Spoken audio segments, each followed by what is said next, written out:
Basic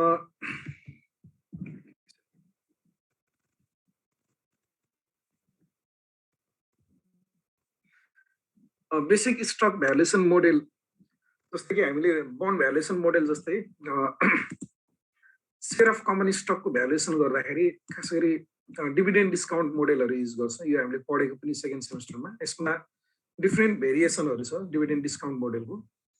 zero growth model, अनि normal or constant growth model, super normal or non constant growth model र single multiplicate valuation. यो सबै dividend discount मोडेलको विभिन्न भेरिएसनहरू। अब dividend discount model भनेको के हो भन्दाखेरि जस्तै कि कुनै पनि शेयर अफ कमन स्टकको भ्यालु भनेको त्यो शेयर अफ कमन स्टकले भविष्यमा दिने क्याश फ्लोहरूमा, फ्युचर क्याश फ्लोजहरूमा डिपेन्ड हुन्छ। र फ्युचर क्याश फ्लो भनेको स्टकको चाहिँ to types of cash flow हुन्छ। एउटा भनेको रेगुलर डिभिडेन्ड हैन, इयर एन्ड डिभिडेन्ड। अर्को भनेको सर्टेन होल्डिङ पिरियडको इन्डमा स्टकलाई सेल गरेर रियलाइज गर्ने सेलिङ प्राइस, त्यसमा डिपेन्ड हुन्छ। अब स्टकको भ्यालुएसन गर्दाखेरि हामीले बन्डको भ्यालुएसन जस्तो सिम्प्लिफिकेसन पाउँदैनौँ कि रियल लाइफमा, किनभने स्टकको म्याचुरिटी पिरियड पहिला फिक्स्ड हुँदैन। अब इन्भेस्टरको होल्डिङ पिरियड चाहिँ विभिन्न इन्भेस्टरहरूको फरक फरक हुन सक्छ। अनि त्यस्तै गरी गएर अर्को स्टकमा पेमेन्ट गर्ने डिभिडेन्ड भनेको पनि एउटा फिक्स्ड हुँदैन। त्यही भएर स्टकको भ्यालुएसन गर्दा हामीले डिभिडेन्ड युज गरे पनि त्यो डिभिडेन्ड भनेको त्यो इन्भेस्टर एक्सपेक्टेसनमा भर पर्छ। एक्सपेक्टेड डिभिडेन्डलाई हामीले प्रयोग गर्छौँ। त्यही भएर यहाँनिर यो स्टक भ्यालुएसनको विभिन्न मोडेलहरू हामीले बुझ्नुपर्ने हुन्छ, जसमध्ये पहिलो हामी हेरौँ जिरो ग्रोथ मोडेल।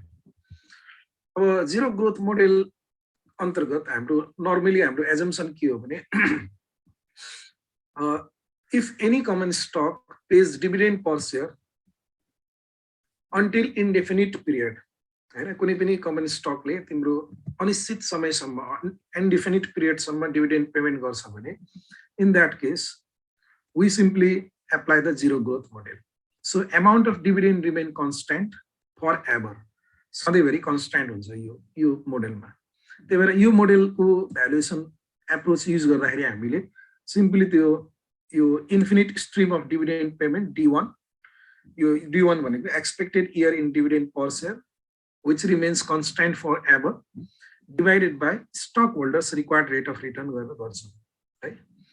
अब यो फर्मुलामा नर्मली D1 को भ्यालु भनेको कन्स्ट्यान्ट हुन्छ। त्यही भएर हामीले यो D0 आजको डिभिडेन्ड भन्नु, भोलिको डिभिडेन्ड भन्नु, 2 वर्षपछिको डिभिडेन्ड भन्नु, यो सबै बराबर हुन्छ।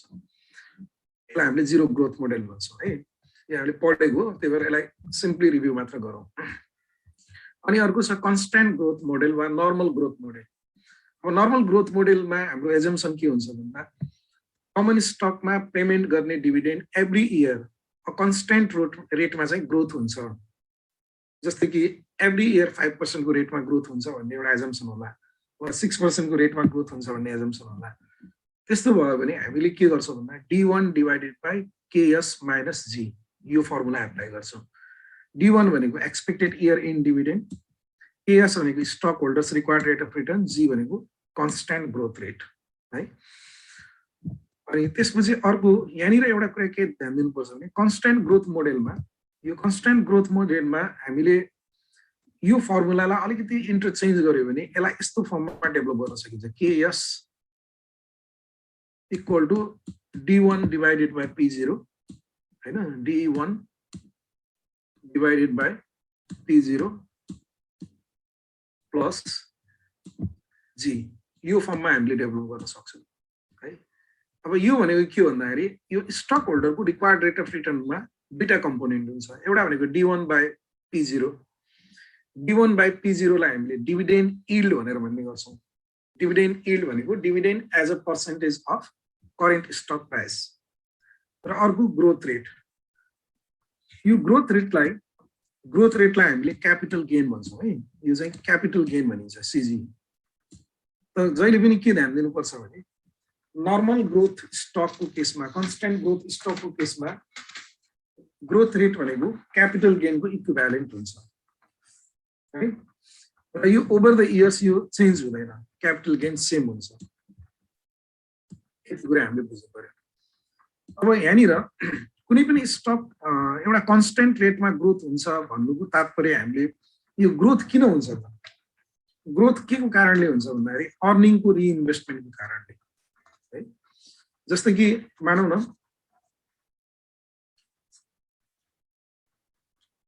एउटा कम्पनीले के अरे सर्टेन अर्निङ जेनेरेट गर्छ अनि त्यो अर्निङलाई उसले दुईटा पार्टमा स्प्लिट अफ गर्छ, एउटा भनेको डिभिडेन्डमा हैन, अर्को रिटेन अर्निङमा।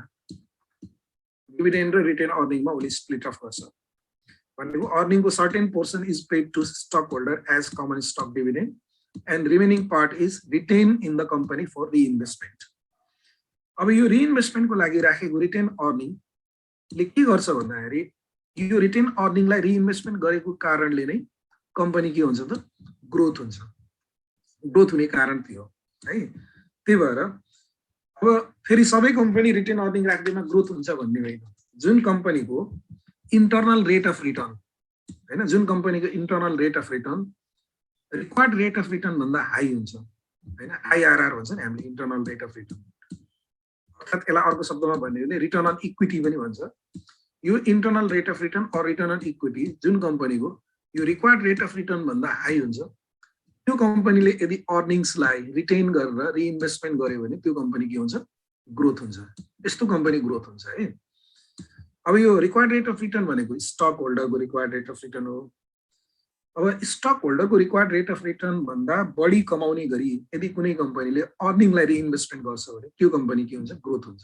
त्यही भएर हामीले ग्रोथको रिलेसनसिप क्याल्कुलेट गर्न यो कन्स्ट्यान्ट ग्रोथ फर्मुलामा हामीले यो फर्मुला युज गर्न सक्छौँ। यहाँनिर हेरौँ त, यो फर्मुलामा के छ भन्दाखेरि कन्स्ट्यान्ट ग्रोथ रेट भनेको बी इन्टु आरओई वा यो आरओईलाई सिम्पली हामीले आर पनि लेख्न सक्छौँ। यो आर भनेको के हो भने यसलाई हामीले रिटर्न अन इक्विटी वा इन्टरनल रेट अफ रिटर्न भनेर भन्ने गर्छौँ र बी भनेको रिटेन्सन रेसियो है। यहाँनिर छ b is the retention ratio. Retention ratio is 1 minus dividend pay out ratio. जस्तै एउटा कम्पनीको अर्निङको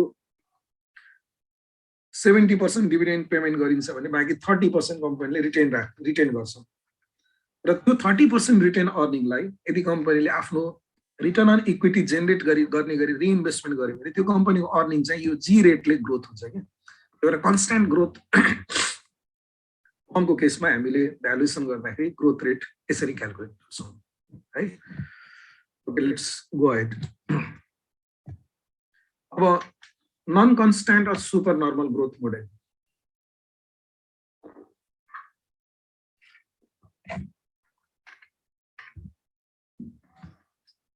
अब के हुन्छ भने कुनै पनि कम्पनीको कमन स्टकको डिभिडेन्ड एभ्री इयर कन्स्ट्यान्ट रेटमा ग्रोथ हुन्छ भन्ने एजम्पसन सधैँभरि भ्यालिड हुँदैन। जस्तै नेपालको केसमा भन्ने हो भने हामीले यो कुन कम्पनीको डिभिडेन्ड के अरे कन्स्ट्यान्ट छ, कुन कम्पनीको डिभिडेन्ड एउटा रेटमा ग्रोथ भएको छ, कुन कम्पनीको डिभिडेन्ड भेरिएबल रेटमा ग्रोथ भएको छ भन्ने कुरा हेर्ने हो भने हामीले कम्पनीको डिभिडेन्ड पेमेन्टको हिस्ट्रिकल प्याटर्नलाई स्टडी गर्नुपर्छ। नेपालमा हेर्ने हो भने कतिपय कम्पनीहरू एकिनासको डिभिडेन्ड दिने खालको कम्पनीहरू हुन्छ हैन। जस्तै कि तिमीले फर इक्जाम्पल साना किसान लघु वित्त वित्तीय संस्था भन्ने छ नि, त्यसको डिभिडेन्ड हिस्ट्रीलाई हेर्ने हो भने त्यसले नर्मली अब कहिलेकाहीँ डेभिएट होला, नर्मली त्यसले 25% डिभिडेन्ड पेमेन्ट गर्छ। एउटा वर्षमा 27% डिभिडेन्ड पेमेन्ट गरेको थियो, नभए एभ्री इयर उसले 25% डिभिडेन्ड पेमेन्ट गरिरहेको देखिन्छ। अनि रिसेन्ट हिस्ट्रीहरूमा हेर्ने हो भने नबिल ब्याङ्कले 30 देखि 35% को रेन्जमा चाहिँ डिभिडेन्ड पेमेन्ट गरिरहेको छ। यस्तो प्रकारको प्याटर्नहरूलाई स्टडी गरेर हामीले कुन कम्पनीले कस्तो प्रकारको डिभिडेन्ड दिएको छ भनेर एउटा हामीले एउटा जजमेन्ट फर्म गर्छौँ र त्यसैको आधारमा हामीले यो विभिन्न मोडेलहरू एप्लाई गर्छौँ कि। अब नन कन्स्ट्यान्ट ग्रोथ मोडेलमा के हुन्छ, सुपर नर्मल ग्रोथ मोडेलमा भन्दाखेरि कुनै पनि कम्पनीले पेमेन्ट गर्ने डिभिडेन्ड एभ्री इयर सेम रेटमा ग्रोथ हुँदैन हैन, त्यो भेरिएबल रेटमा ग्रोथ हुन्छ, विभिन्न रेटमा ग्रोथ हुन्छ। नर्मली के हुन्छ भन्दाखेरि कुनै एउटा कम्पनी न्यू आइडिया लिएर मार्केटमा इन्ट्री भयो हैन, न्यू आइडिया लिएर मार्केटमा इन्ट्री हुँदाखेरि त्यसको स्टार्टिङ फेजमा त्यसले राम्रो मार्केट क्याप्चर गर्छ किनकि त्यसको कम्पिटिटर हुँदैन हैन मार्केटमा त्यसले न्यू प्रोडक्ट ल्याएको हुन्छ नयाँ टेस्ट नयाँ टेक्नोलोजी अनि के रे कन्ज्युमरहरुको टेस्ट र प्रेफरेन्सलाई एड्रेस गर्ने गरी न्यू प्रकारको प्रोडक्ट ल्याएको हुन्छ र त्यसले त्यस्तो कम्पनीले मानौ न यदि मार्केट क्याप्चर गर्यो भने त्यस्तो कम्पनीले सुरुको केही वर्षहरुमा त्यसको अर्निङ भनेको एकदम हाई रेटमा ग्रोथ हुन्छ एकदम हाई रेटमा ग्रोथ हुन्छ अनि केही वर्षपछि आफ्टर सम इयर्स मार्केटमा फेरि कम्पिटिटरहरुको इन्ट्री हुन्छ अनि कम्पिटिटरहरु पनि त्यस्तै टाइपको प्रोडक्टहरु लिएर मार्केटमा आउँछ अनि त्यो मार्केट शेयर के हुन्छ त कम्पनीको डाइल्युट हुन्छ अरु कम्पनीहरु प्रति तर्फ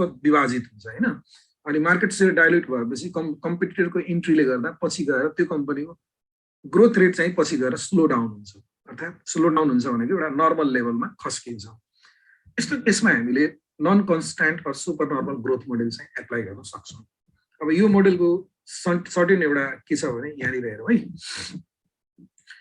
हामीले यो फर्मुला नर्मली एप्लाई गर्छौं जस्तै कि एक्सपेक्टेड इयर इन डिभिडेन्ड को at the end of year 1 को present value expected year in dividend at the end of year 2 को प्रेजेन्ट भ्यालु अब यो डिभिडेन्ड फरक हुन्छ भन्ने एजम्पसन हो है त्यसै गरी nth इयर सम्मको डिभिडेन्डको प्रेजेन्ट भ्यालु यो क्याल्कुलेट गर्छौं अनि त्यसपछि हामीले यो पीएन भनेको के हो भने एन भन्नाले यहाँनिर and of super normal period भनेर भन्ने गरिन्छ जस्तै मैले भने नि सुरुको अवस्थामा कम्पिटिटरहरु नहुँदाखेरि कम्पनीको केही वर्षसम्म कम्पनीको ग्रोथ रेट एकदमै हाई हुन्छ यो हाई ग्रोथ पिरियडलाई हामीले के भन्छौं सुपर नर्मल पिरियड भनेर भन्छौं अनि त्यो सुपर नर्मल पिरियडको त एन्ड त हुन्छ नि एउटा पोइन्टमा गएर त्यो स्याचुरेसनमा जान्छ र नर्मली त्यो पोइन्ट भनेको कम्पिटिटरहरुको इन्ट्री भएर कम्पिटिटरहरुले पनि मार्केट शेयर क्याप्चर गर्यो भने त्यस्तो अवस्थामा स्लो डाउन हुन्छ ग्रोथ रेट त्यही भएर super normal पिरियडको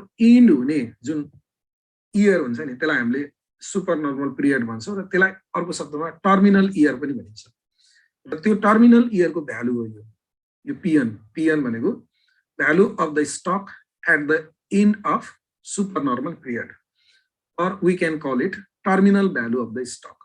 The terminal value को present value. Terminal year भनेको के भन्दा terminal year पछि stock normal rate मा growth हुन्छ. Terminal year भन्दा अगाडि super normal rate मा growth हुन्छ. जस्तै मानौ न यो यहाँदेखि यहाँसम्म super normal rate मा growth हुन्छ यो n year सम्म n year पछि त्यो normal rate मा growth हुन्छ. जब normal rate मा growth हुन्छ त्यतिखेर हामीले नर्मल भ्यालुएसन मोडल युज गरेर यो पीएन क्याल्कुलेट गर्छौं त्यही भएर यहाँनिर यो पीएन भनेको के भन्दाखेरि नर्मल भ्यालुएसन मोडल नै युज गर्यो PN equal to dividend at the end of year n multiplied by 1 plus GC constant growth rate divided by KS minus GC यो फर्मुला हामीले एप्लाई गर्छौं है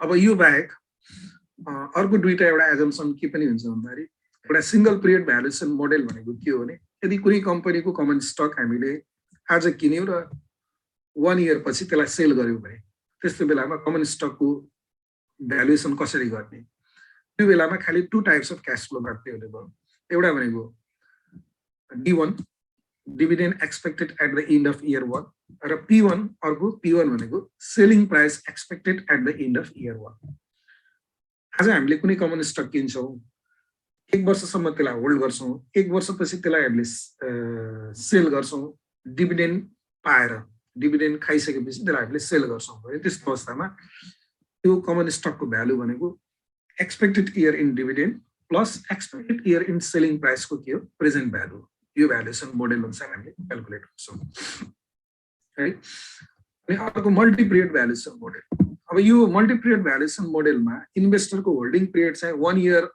मात्र नभएर 1 इयर भन्दा बढी होल्डिङ पिरियड हुन सक्छ 2 इयर 3 इयर 4 इयर 5 इयर एउटा फिक्स होल्डिङ पिरियड छ भने कतिपय इन्भेस्टरहरूले प्लानिङ गरे हुन्छ नि त आज म कुनै स्टकमा लगानी गरे भने मैले त्यसलाई 5 वर्षपछि बेच्छु हैन 5 वर्षपछि मेरो के रिक्वायरमेन्टहरु हुन्छ त्यो रिक्वायरमेन्ट पूरा गर्नको लागि मैले त्यसलाई सेल गर्छु भनेर त्यो प्लानिङ गरेर कतिपय इन्भेस्टरहरूले होल्ड गरेको हुन्छ त्यस्तो बेलामा उसको शेयर अफ कमन स्टकको प्रेजेन्ट भ्यालु भनेको के हो भन्दाखेरि मानौ एकछिनको लागि होल्डिङ पिरियड यदि 5 इयर्स छ भने 5 वर्षसम्म उले डिभिडेन्ड प्राप्त गर्छ D1 D2 D3 D4 D5 हैन 5 इयर्ससम्म डिभिडेन्ड प्राप्त गर्छ त्यो 5 इयर्सको डिभिडेन्डको प्रेजेन्ट भ्यालु प्लस अनि 5 इयरको एन्डमा उसले के गर्छ त आफ्नो रिक्वायरमेन्ट पुरा गर्नको लागि कमन स्टकलाई सेल गर्छ भनेपछि 5 इयर पछिको त्यो एक्सपेक्टेड सेलिङ प्राइसको प्रेजेन्ट भ्यालु हैन डिभिडेन्डको 5 इयर्सको डिभिडेन्डको प्रेजेन्ट भ्यालु र 5 इयर्सको एन्डको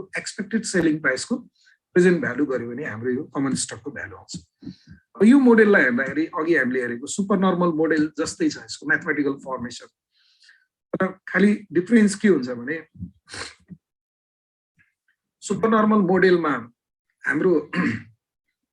हामीले डिभिडेन्ड प्रत्येक वर्ष एउटा रेटमा ग्रोथ हुन्छ त्यसपछि त्यो ग्रोथ रेट स्लो डाउन हुन्छ भन्ने हामीले एउटा एजम्पसन राख्छौँ र यसमा हामीले के गर्छौँ भन्दाखेरि डिभिडेन्ड जुनसुकै रेटमा ग्रोथ भए तापनि हामीले एउटा fixed holding period 5 year 3 year holding period चाहिँ हामीले सेट गरेको हुन्छ अर्थात् इन्भेस्टरले एउटा सर्टेन होल्डिङ पिरियड सेट गरेको हुन्छ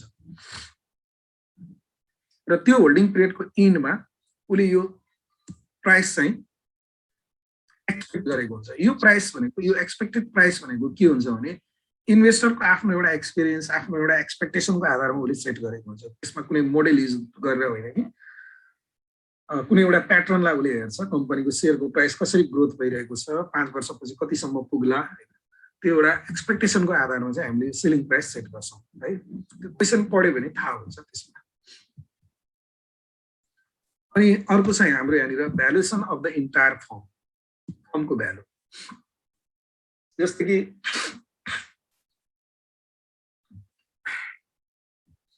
अब कम्पनीहरूले पनि के हुन्छ भन्दाखेरि एउटा कम्पनीले अर्को कम्पनीको बिजनेस चाहिँ पर्चेस गर्ने यस्तो यस्तो खालको प्र्याक्टिसहरू भइरहेको जस्तै मर्जर एक्विजिसनको कुराहरू हामीले गऱ्यौँ नि होइन एउटा फर्मले अर्को फर्मको बिजनेस पर्चेस गर्ने यस्तो इभेन्टहरू कम्पनीको लाइफमा पनि भइरहेको हुन्छ त्यही भएर त्यस्तो केसमा हामीले इन्टायर फर्मको भ्यालुएसन कसरी गर्ने what should be the value of the firm त्यो फर्म भ्यालुएसन मोडेल चाहिँ यसको बेलामा एप्लाई गर्छ अब normally value of the firm भनेको के हो भने अब फाइनेन्सको टर्ममा भन्दाखेरि market value of equity plus market value of debt एउटा कम्पनीले युज गरेको market value of equity plus market value of डेटलाई भ्यालु अफ द फर्म भनिन्छ है अब यो रिलेसनसिपमा के हुन्छ भने यो भ्यालु अफ द डेट भनेको मोर अर लेस चाहिँ फिक्स्ड हुन्छ है मोर अर लेस फिक्स्ड हुन्छ एउटा कम्पनीले युज गरेको डेट क्यापिटल मानौ न यदि कम्पनीले 5 मिलियन डेट क्यापिटल युज गरेको छ भने त्यसको भ्यालु भनेको टोटल 5 मिलियन नै भयो र नर्मली हामीले यहाँनिर वर्कआउट गर्नुपर्ने के छ त इक्विटीको भ्यालु र इक्विटीको भ्यालु टोटल भ्यालु इक्विटीको भ्यालु क्याल्कुलेसन गर्दा हामीले त्यही स्टक भ्यालुएसन मोडेल नै युज गर्छौँ zero growth model constant growth model super normal growth model होइन जस्तै कि कन्स्ट्यान्ट ग्रोथ मोडेल युज गर्यो भने हामीले यो फर्मुला युज गर्छौँ यसमा खालि फरक के छ यो माथिको डिभिडेन्डमा यो D1 भनेर हामीले युज गर्छौँ D1 भनेको एक्सपेक्टेड डिभिडेन्ड पर सेयर भयो पर सेयर डिभिडेन्डको सट्टामा हामीले टोटल एक्सपेक्टेड डिभिडेन्ड युज गर्छौँ है टोटल एक्सपेक्टेड डिभिडेन्डलाई AS माइनस G ले डिभाइड गर्यो भने भ्यालु अफ द इक्विटी आउँछ र यो भ्यालु अफ द इक्विटीमा भ्यालु अफ द डेट हामीले एड गर्यो भने भ्यालु अफ द फर्म हामीले क्याल्कुलेट गर्न सक्छौँ सिम्पल फर्मको भ्यालुएसन गर्ने फर्मुला कर्पोरेसनको भ्यालु कम्पनीको भ्यालु ओके अब यहाँनिर एउटा कुरा के छ भन्दाखेरि कतिपय कम्पनीहरूले डिभिडेन्ड पेमेन्ट गर्दैन हैन कतिपय कम्पनीहरूले डिभिडेन्ड पेमेन्ट गर्दैन अनि डिभिडेन्ड पेमेन्ट नगर्ने कम्पनीहरूको स्टकको भ्यालुएसन गर्दा त हामीले के अरे डिभिडेन्ड डिस्काउन्ट मोडेल चाहिँ युज गर्न सक्दैनौँ हैन डिभिडेन्ड डिस्काउन्ट मोडेल युज गर्नको लागि यो अगाडिको हाम्रो मोडेलहरू छ नि जति पनि यो मोडेलहरू हैन सिंगल पिरियड मल्टी पिरियड अनि यो के अरे super normal model constant growth model हैन अनि यो जिरो ग्रोथ मोडेल यो सबै मोडेलहरू डिभिडेन्डमा बेस हुन्छ के तर सबै कम्पनीले डिभिडेन्ड पेमेन्ट गर्छ भन्ने छैन कतिपय कम्पनीहरू नन डिभिडेन्ड पेइङ कम्पनी पनि हुन्छ डिभिडेन्ड पेमेन्ट नगर्ने कम्पनी पनि हुन्छ तर डिभिडेन्ड पेमेन्ट गरेन भन्दैमा त्यो कम्पनीको सेयरको भ्यालु नहुने भन्ने हुँदैन हैन त्यस्तो कम्पनीहरूको भ्यालुएसन गर्नको लागि हामीले डिभिडेन्ड डिस्काउन्ट मोडेल युज गर्न सक्दैनौँ हैन त्यस्तो बेलामा हामीले यो फर्मको भ्यालुएसन मोडेल युज गरेर पनि डिभिडेन्ड क्याल्कुलेसन गर्न सक्छौँ, मतलब डिभिडेन्ड र स्टकको भ्यालु क्याल्कुलेट गर्न सक्छौँ। अब त्यसको लागि हामीले सिम्पली गर्ने के हो भने फर्म भ्यालुएसन मोडेलमा पहिला हामीले value of the form determine गर्ने हो। भ्यालु अफ द फर्म यो फर्मुलाले डिटरमाइन गरिन्न है, फेरि ख्याल गरौँ। Value of the form determine गर्ने हो, अनि यो भ्यालु अफ द फर्ममा भ्यालु अफ डेट सबट्र्याक्ट गर्यो भने, घटाइयो भने, भ्यालु अफ द फर्ममा भ्यालु अफ डेट घटाइयो भने के आउँछ? भ्यालु अफ टोटल इक्विटी आउँछ हैन, भ्यालु अफ इक्विटी आउँछ। र त्यो भ्यालु अफ इक्विटीलाई नम्बर अफ आउटस्ट्यान्डिङ सेयरले डिभाइड गर्यो भने के आउँछ त? Value per share of common stock आउँछ, एउटा सेयरको भ्यालु आउँछ। त्यही भएर हामीले नन डिभिडेन्ड पेइङ कम्पनीहरूको भ्यालुएसन गर्दा पनि यो फर्म भ्यालुएसन मोडेल एप्लाई गर्छौँ। र यो फर्म भ्यालुएसन मोडेल पनि एप्लाई गर्दा हामीले त्यही डिभिडेन्ड डिस्काउन्ट मोडेलकै प्याटर्नमा युज गर्छौँ है। Zero growth model, constant growth model, non constant growth model, यिनीहरू नै युज गर्छौँ। र खालि के हुन्छ भने यो मोडेलमा युज भएको भेरिएबलहरूलाई हामीले सब्स्टिट्युट गर्छौँ। अब यो सब्स्टिट्युट गर्दाखेरि दुईटा कुरा सब्स्टिट्युट गरिन्छ। एउटा जस्तै मैले एउटा इक्जाम्पल लिएँ यहाँनिर, सबै मोडेलहरू लेखिरहनु जरुरी छैन, सबै एउटै प्याटर्नमा जान्छ। त्यही भएर यो मैले मानौँ न यो सुपर नर्मल वा मल्टिपिरियड भ्यालुएसन मोडेलको फर्ममा छ। यसमा हामीले दुईटा कुरा सब्स्टिट्युसन गर्छौँ। एउटा भनेको डिभिडेन्डलाई यो फ्री क्यास फ्लोले सब्स्टिट्युट गरिन्छ डिभिडेन्डलाई, अनि अर्को stock holders required rate of रिटर्नलाई यो WACC weighted average cost of क्यापिटलले सब्स्टिट्युट गरिन्छ। जुन डिभिडेन्ड डिस्काउन्ट मोडेल छ नि, त्यो डिभिडेन्ड डिस्काउन्ट मोडेललाई फर्मको भ्यालुएसन मोडेलमा डाइरेक्ट कम्पनीको भ्यालु कति हुन्छ भनेर क्याल्कुलेट गर्नु पर्यो भने डिभिडेन्डलाई हामीले फ्री क्यास फ्लोले सब्स्टिट्युट गर्ने हैन, र अर्को stock holders required rate of return KS लाई हामीले WACC weighted average cost of क्यापिटलले सब्स्टिट्युट गर्ने है। अब यो weighted average cost of capital भनेको त weighted average of cost of debt capital and equity capital used by the company. कम्पनीले प्रयोग गरेको के अरे इक्विटी क्यापिटल र डेट क्यापिटलको वेटेड एभरेज कस्टलाई हामीले weighted average cost of capital वा ओभरअल कस्ट अफ क्यापिटल वा सिम्पली यसलाई कस्ट अफ क्यापिटल मात्र पनि भनिन्छ है। अनि यो FC of free cash flow भनेको के हो भन्दाखेरि यो रिलेसन हामीले युज गर्छौँ यहाँनिर हेरौँ। फ्री क्यास फ्लोमा वास्तवमा फ्री क्यास फ्लो भनेको के हो भन्दाखेरि एउटा कम्पनीले आफ्नो इन्भेस्टमेन्ट रिक्वायरमेन्ट पर्टिकुलर इयरको इन्भेस्टमेन्ट रिक्वायरमेन्ट ट्याक्स रिक्वायरमेन्टहरू पुरा गरिसकेपछि जुन क्यास फ्लो कम्पनीलाई एभाइलेबल हुन्छ सेयर होल्डरको लागि, सेयर होल्डरको लागि वा सबै के अरे सेक्युरिटी होल्डरको लागि एभाइलेबल हुने जुन क्यास फ्लो हुन्छ त्यसलाई हामीले फ्री क्यास फ्लो भनेर भन्छौँ।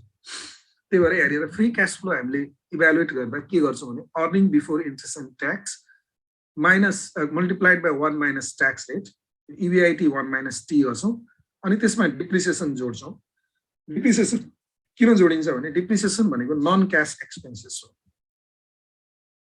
हैन। नन क्यास एक्सपेन्सेस भएकोले यो कम्पनीको डिप्रिसिएसन क्यास आउटफ्लोको रूपमा हुँदैन नि त, त्यही भएर यसलाई हामीले नन क्यास एक्सपेन्सेस भन्छौँ, यो जोड्छौँ। अनि यसमा हामीले माइनस गर्छौँ के भन्दाखेरि net new investment in operating capital. जस्तै कि पर्टिकुलर इयरमा त्यो कम्पनीले वर्किङ क्यापिटलमा लगानी गर्नु पर्ला, थप कम्पनीको बिजनेस बढेको कारणले त्यो कम्पनीले एउटा मेसिन किन्नु पर्ला, अलिकति प्रोडक्सन बढाउनु पर्ने कारणले पनि। त्यो कारणले गर्दाखेरि यहाँनिर net new investment in operating capital, जस्तै कि कम्पनीले त्यो वर्षमा विभिन्न एसेटहरूमा गर्ने लगानी जुन हुन्छ नि त्यसलाई पनि हामीले घटाउँछौँ। त्यो घटाएर बचेको जुन क्यास हुन्छ नि त्यो क्यास भनेको सेक्युरिटी होल्डरहरूलाई, security holder means equity holder debt होल्डरहरूलाई डिस्ट्रिब्युसन गर्नको लागि एभाइलेबल हुने क्यास हो हैन। त्यसलाई नै हामीले फ्री क्यास फ्लो भन्छौँ र यो फ्री क्यास फ्लो यसरी क्याल्कुलेट गरिन्छ। अब यसमा हामीले यो फर्मको भ्यालु निकाल्छौँ। अब यो मैले सुपर नर्मल मोडेलको कन्टेक्स्टमा लेखेको भएर यो VN भनेको के हो भन्दाखेरि अघि हामीले PN भने जस्तै VN भनेको terminal value of the stock, के अरे PN भनेको VN भनेको terminal value of the firm, super normal पिरियडको इन्डको भ्यालु। यो चाहिँ फेरि यो फर्मुलाबाट क्याल्कुलेट हुन्छ है। अनि यो फर्मको भ्यालु निकालिसकेपछि अब हामीले के गर्छौँ, यो फर्मको भ्यालुमा हामीले डेटको भ्यालु घटाउँछौँ। फर्मको भ्यालुमा डेटको भ्यालु घटायो भने त्यो के आउँछ, इक्विटीको भ्यालु आउँछ। अनि त्यो इक्विटीको भ्यालुलाई नम्बर अफ आउटस्ट्यान्डिङ सेयरले डिभाइड गर्यो भने के आउँछ, value per share of common stock आउँछ। यसरी हामीले फर्म भ्यालुएसन मोडेलबाट पनि कम्पनीको कमन स्टकको भ्यालुएसन गर्न सक्छौँ। अब यही हो मोडेलहरू। यसो गरौँ है, एउटा प्रब्लम गरौँ। हामीसँग 8 मिनट जति टाइम छ, यो मेरो डिस्कनेक्ट होला। प्रब्लम गर्दा गर्दै भ्याइएन भने फेरि कनेक्सन गर्नु है।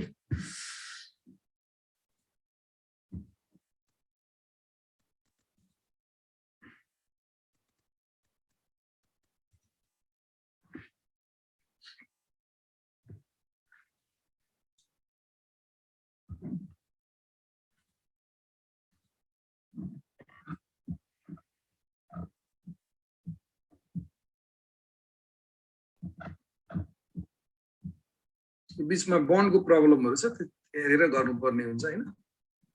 त्यही भएर यो एउटा क्वेशन हेरौँ न। सिम्पली यो 18 नम्बरको question.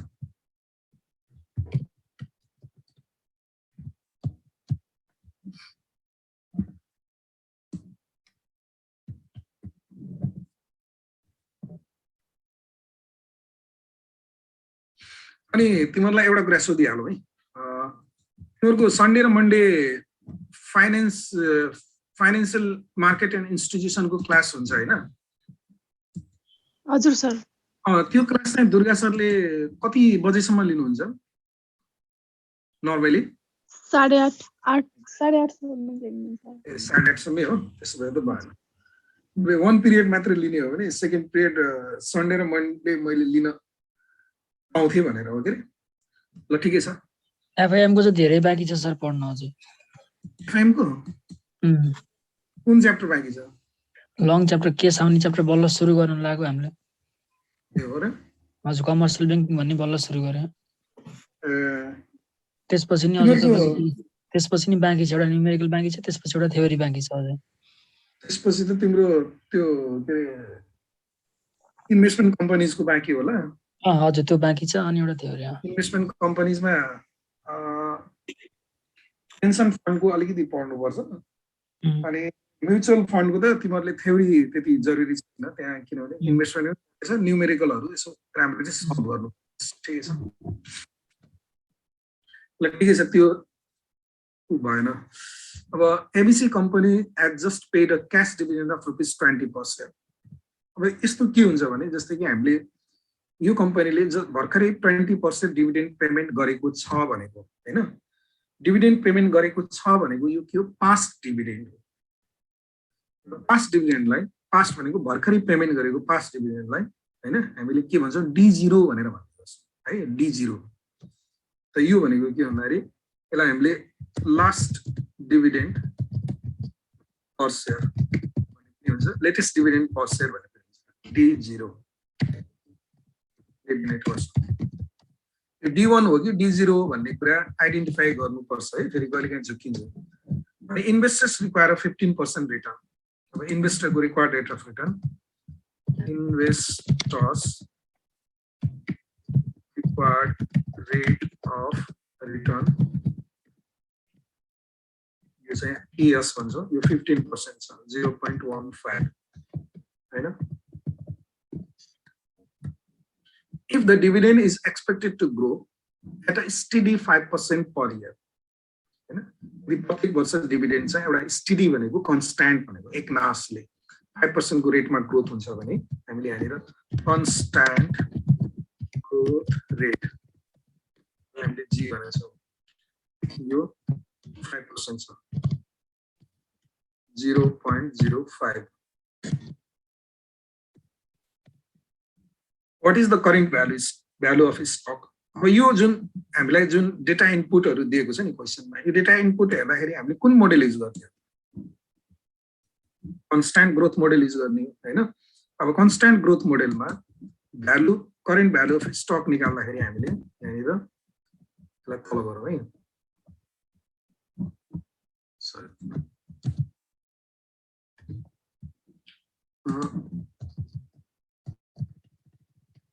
the current value of stock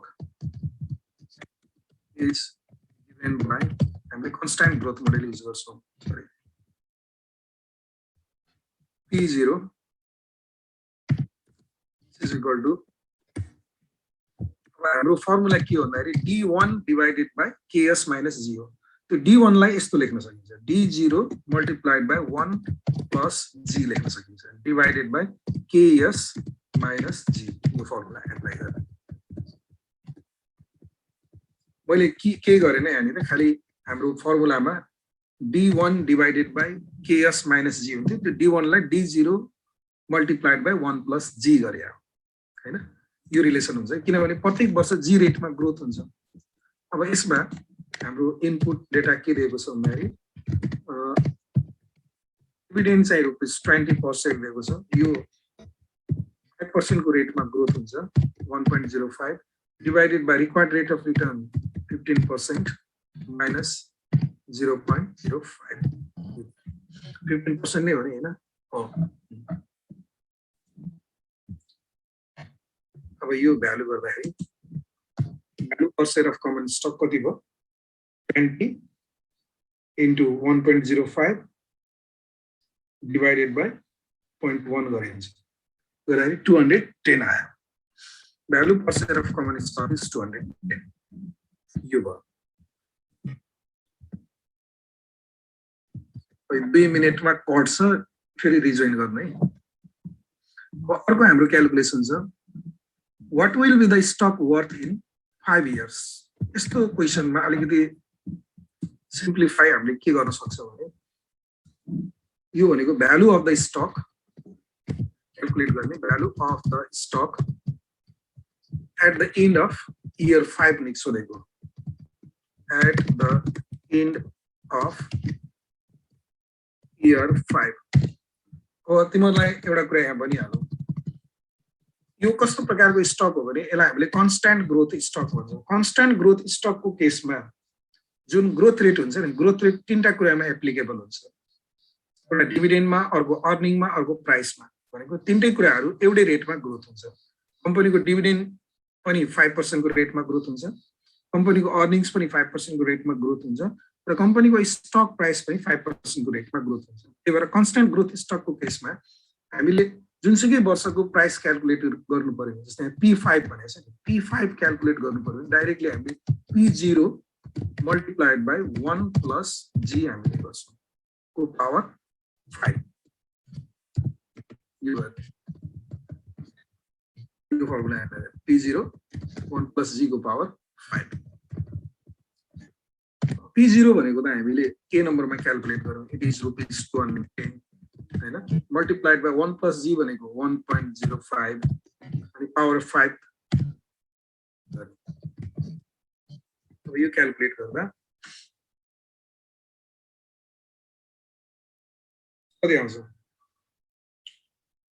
1.05 को पावर 5 into 210, ये गर्ने नि हैन, 268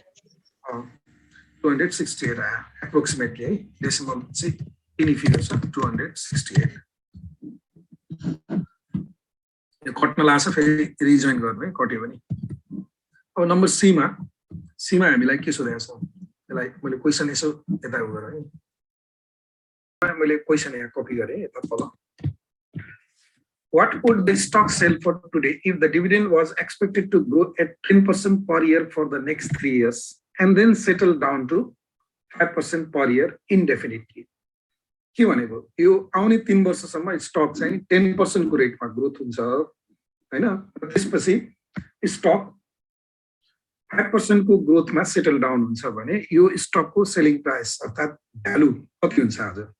यसमा हामीले super normal growth model use गर्छौँ।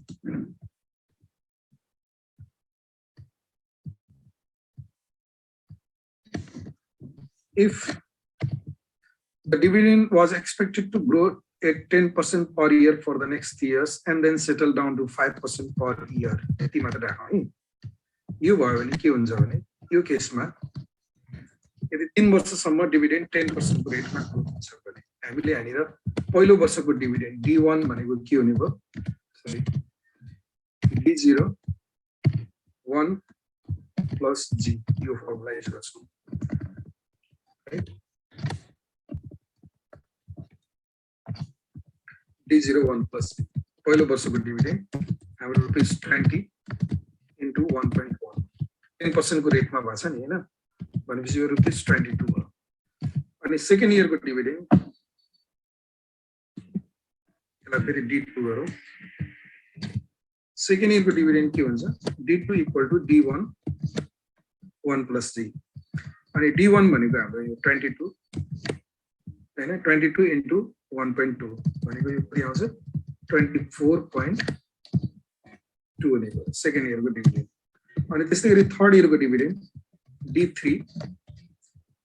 equal to फेरि D2 भयो, D2 into 1 plus G अनि D2 भनेको 24.2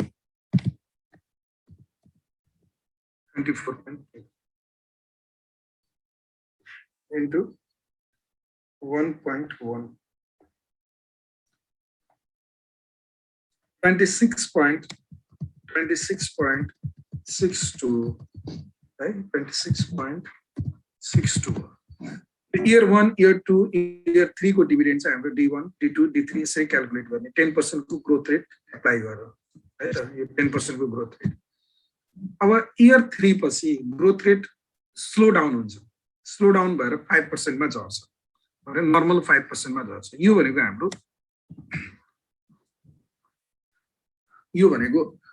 नर्मल ग्रोथ रेट हो। त हामीले पहिला यहाँ के क्याल्कुलेट गर्यो भने expected dividend per share for first 3 years हामीले यो क्याल्कुलेट गर्यौं यहाँ है। यो अब फर्स्ट 3 इयर को एक्सपेक्टेड डिभिडेन्ड क्याल्कुलेट गरिसकेपछि हामीले के क्याल्कुलेट गर्छौं, terminal value of stock. Terminal value of stock कहिलेको सुपर नर्मल ग्रोथ पिरियड यसमा कति वर्षको छ ल भनौँ त, सुपर नर्मल ग्रोथ पिरियड चाहिँ कति वर्षको छ, 3 वर्षको हैन।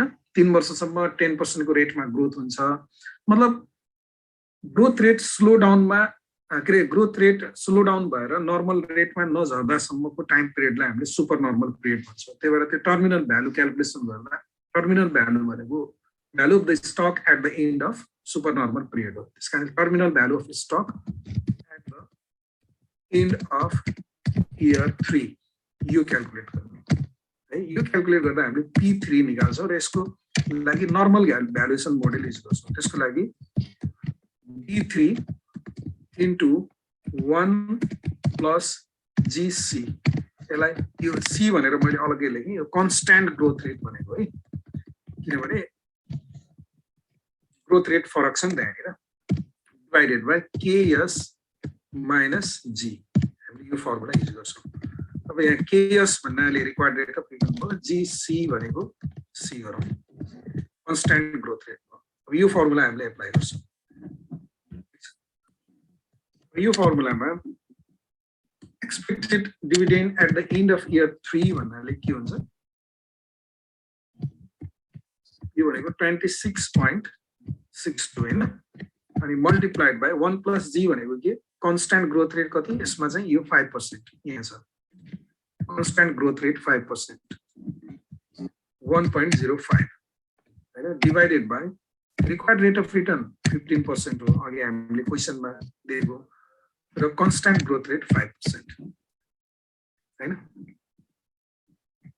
यसलाई क्लोज गरौँ, यो कति आउँछ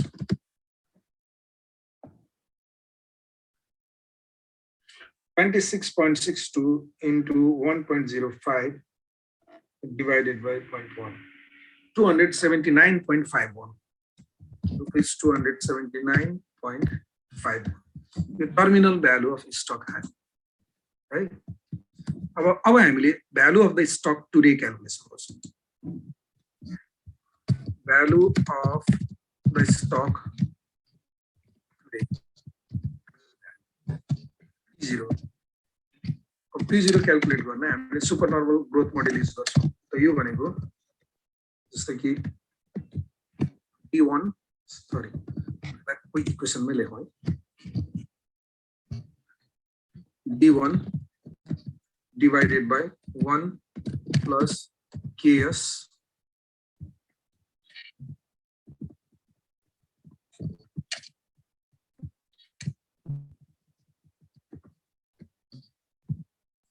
power 1,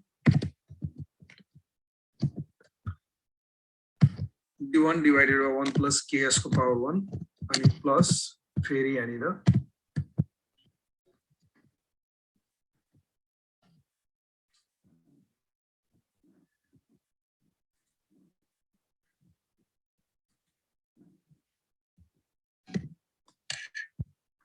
अनि D2 divided by 1 plus Ks को power 2 यो गर्ने हैन फेरि अब फाइनली यहाँनिर हामीले 3 वर्ष हो D3 सम्म लेख्छौं हैन यस्तो गरौँ अब यहाँ हामीले के गर्न सक्छौं भने 3 इयर को इन्डमा हाम्रो दुईटा क्याश फ्लो हुन्छ एउटा D3 हुन्छ अर्को P3 हुन्छ त्यही भएर यो यसलाई हामीले एउटै एक्सप्रेसनमा लेख्न सक्छौं D3 plus P3 गर्न सक्छौं D3 plus P3 divided by 1 plus Ks को power 3 यो गर्न सक्छौं यो मोडेल लेख्ने अब यो मोडेलमा भ्यालु रिप्लेसमेन्ट गरौँ है जस्तै कि फर्स्टमा D1 भनेको रुपीस 22 डिवाइडेड 1 plus Ks भनेको 1.15 यो हो अनि D2 भनेको अर्को D2 भनेको rupees 24.2 divided by 1 plus Ks भनेको 1.1 को पावर 2 यो हो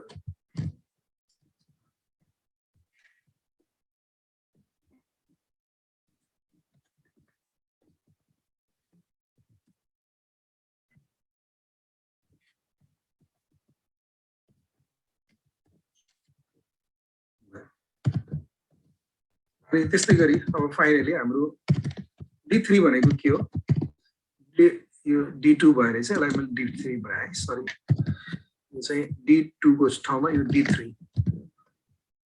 सिम्बलमा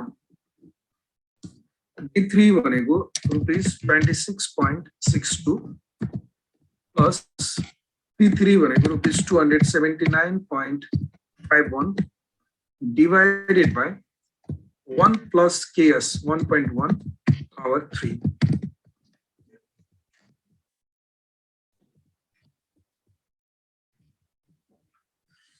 अब यसलाई सिम्प्लिफाई गरौँ है सिम्प्लिफाई गर्दा 22 divided by 1.15 यो चाहिँ 19.13 आउँछ 19.13 plus 24 यहाँ फेरि गल्ती भएछ मैले 1 point यसलाई करेक्सन गरेँ यो 1.15 छुटेर रहेछ कि required rate of return त 15% हो नि 1.15 है टाइप गर्दाखेरि त्यस्तै 24.2 divided by 1.15 को स्क्वायर गयो भने यो 18.30 रुपीस 18.30 अनि प्लस रुपीस अर्को फाइनल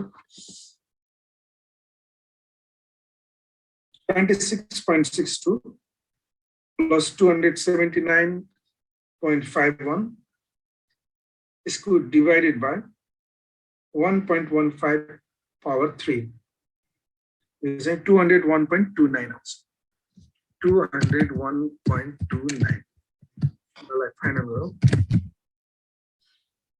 19.13 plus 18.30 plus 201.29 238.72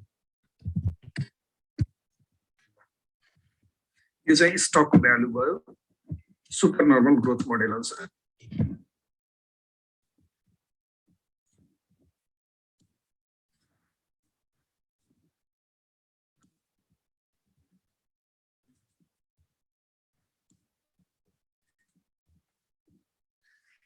3 नम्बरमा सोधेको नि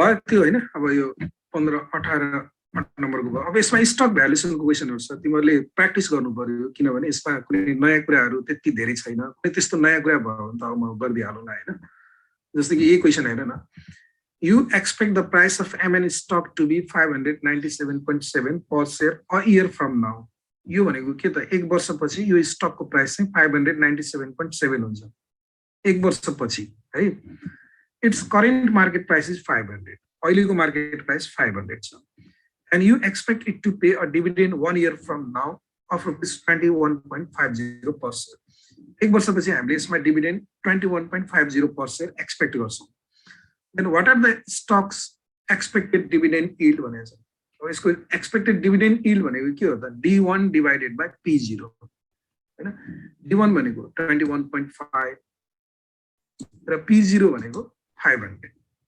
21.5 लाई 500 डिवाइड गर्यो भने यो के आउँछ D1 आउँछ अनि अर्को सोधेको छ हैन रेट अफ प्राइस एप्रिसिएसन भनेको ग्रोथ रेट सोध्या कसरी निकाल्छौ जस्तै आजको प्राइस 500 छ एक वर्षपछि 597.7 हुन्छ भनेपछि रेट अफ प्राइस एप्रिसिएसन के भयो त 597.7 minus 500 divided by 500 गर्ने यो प्राइस एप्रिसिएसनको रेट आउँछ अनि एक्सपेक्टेड होल्डिङ पिरियड रिटर्न भनेको एक्सपेक्टेड होल्डिङ पिरियड रिटर्न भनेको यो expected dividend yield plus rate of price appreciation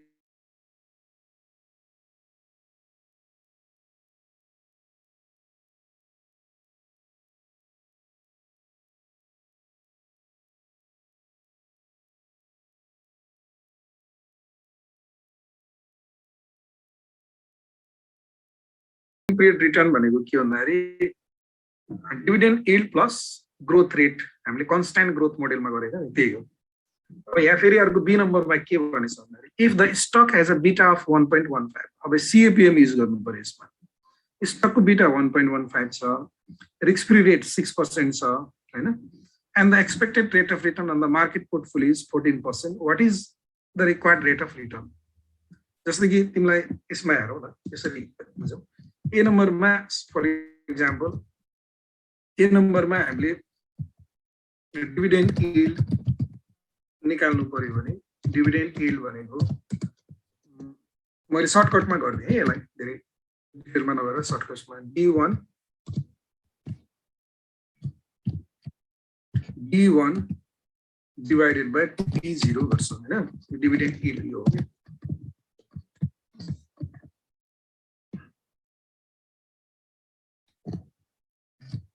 अब यहाँनिर D1 भनेको एक्सपेक्टेड इयर इन डिभिडेन्ड दिएकै छ क्वेशनमा ₹21.5 र P0 भनेको ₹500 दिएको छ यो गर्यो भने हाम्रो डिभिडेन्ड यील्ड आउँछ कति आउँछ 21.5 divided by 500 0.043 आउँछ 0.043 or 4.3% अनि यो रेट अफ प्राइस एप्रिसिएसन भनेको ग्रोथ रेट हो ग्रोथ रेट यसलाई हाम्रो अर्को शब्दमा और क्यापिटल गेन भन्छौं यो क्यापिटल गेन भनेको के भन्दाखेरि यसलाई यसरी क्याल्कुलेट गर्ने फर्मुला हो P1 minus P0 divided by P0 यो गर्ने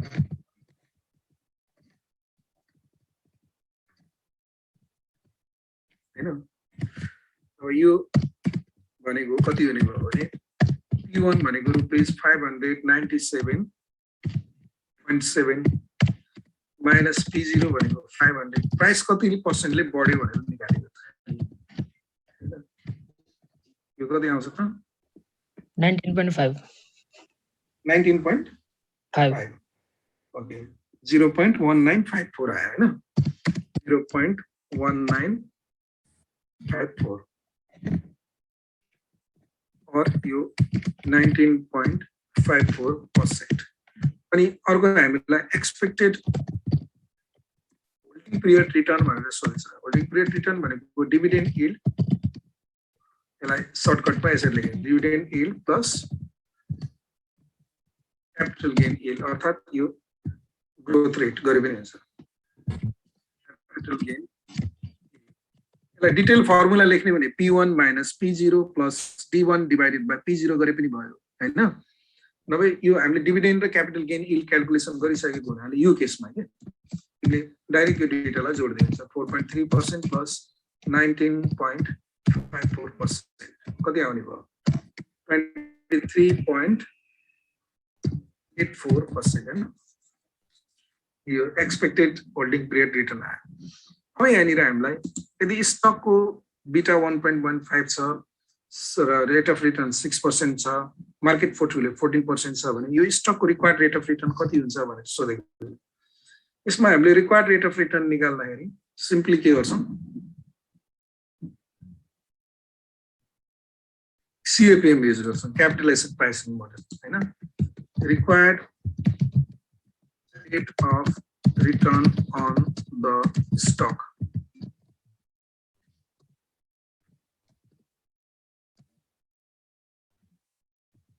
like KS भनेर लेखौं है required rate of return on the stock भनेको यो हाम्रो फर्मुला के त risk free rate plus expected market return minus risk free rate multiplied by beta of the stock यो फर्मुला हामी युज गर्छौं हैन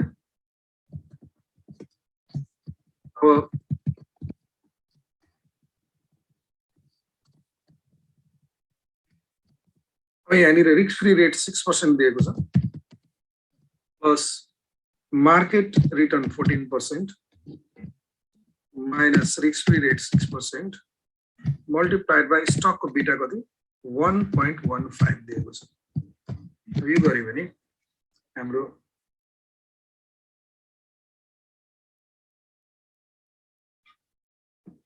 $15.2 आउँछ 15.2% है यसरी हामीले रिक्वायर्ड रेट अफ रिटर्न निकाल्ने CAPM बाट युज गरेर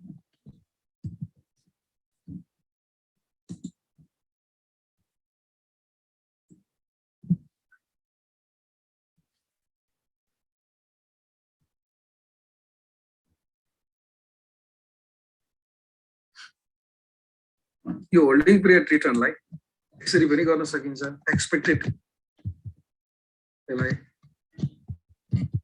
एक्सपेक्टेड HPR भनेको होल्डिङ पिरियड रिटर्न यो फर्मुला पनि डाइरेक्ट गर्न सक्छौं यदि डिभिडेन्ड यील्ड र क्यापिटल गेन यील्ड क्याल्कुलेसन गरेको छैन भने P1 minus P0 plus D1 divided by P0 यो फर्मुलाबाट पनि गर्न सक्छौं है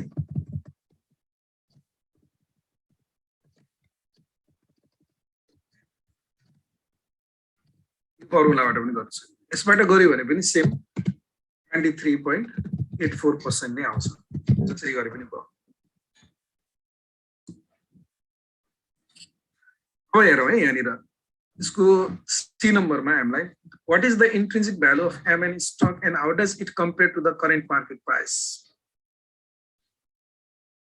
अब यो यसको इन्ट्रिन्सिक भ्यालु कति भनेर सोधेको छ हामीलाई है र इन्ट्रिन्सिक भ्यालु क्याल्कुलेट गर्दाखेरि हामीले जस्तै कि एउटा कुरा ध्यान दिउँ है यो क्वेशनमा हामीले MN स्टकको प्राइस 1 वर्षपछि 597.7 हुन्छ अहिले यसको मार्केट प्राइस 500 छ र 1 वर्षपछि यसले डिभिडेन्ड चाहिँ 21.5 पर शेयर दिन्छ भनेको छ हामीलाई खाली 1 year को क्याश फ्लो मात्र इन्फर्मेसन छ।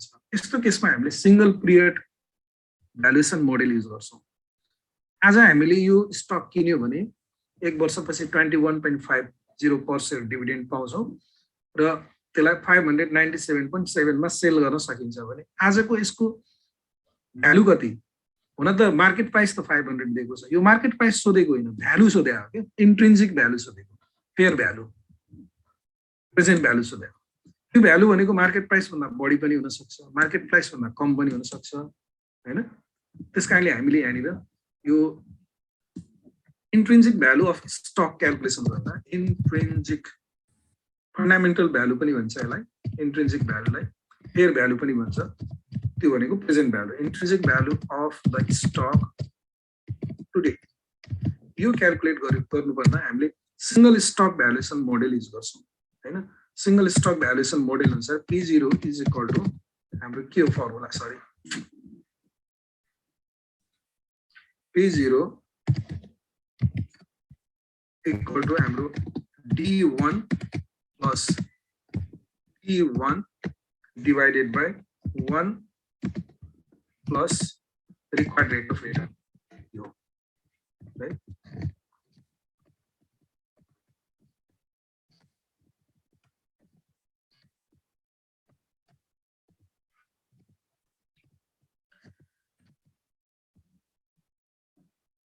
D1 भनेको expected year in dividend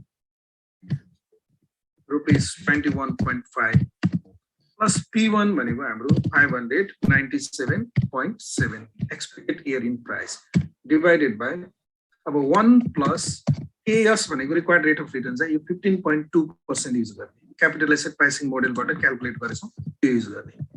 अरु त दिएको छैन हामीलाई रिक्वायर्ड रेट अफ रिटर्न यहाँ हैन। त्यही भएर यो 1 plus KS भनेको 1 plus यसो गरौँ न 1.152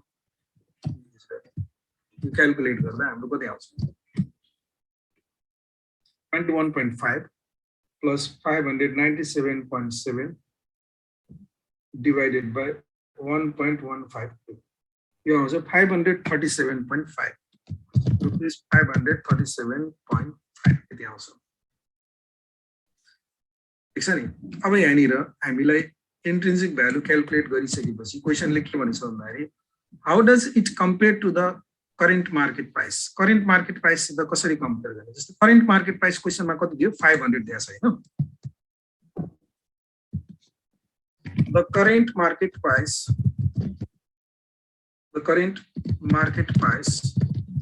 of a stock is rupees 500 which is less than intrinsic value.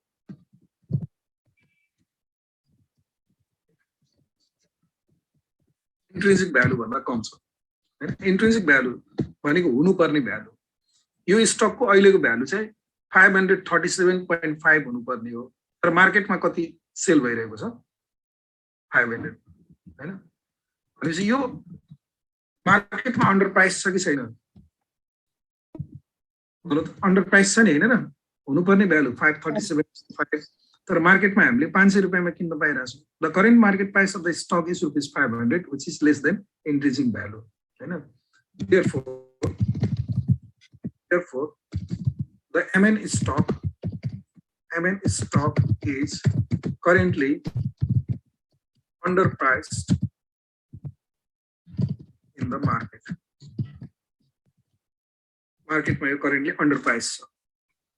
अनि हामीले के भन्छौँ भन्दाखेरि इन्भेस्टर्स शुड बाइ अन्डरप्राइस, इन्भेस्टरले अन्डरप्राइस स्टक चाहिँ किन्नुपर्छ।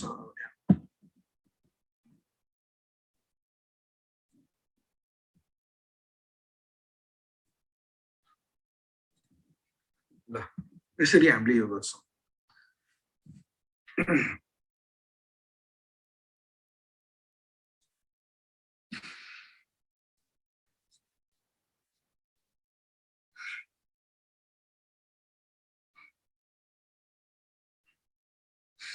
अब यसो गर, तिमीहरूले बन्ड र स्टक रिलेटेड क्वेशनहरु यहाँ सबै क्वेसन गर्न सकिन्न है, किनभने त्यो बन्ड पोर्टफोलियो इम्युनाइजेसन थ्योरीहरू हामीले पढेका छैनौँ अहिले।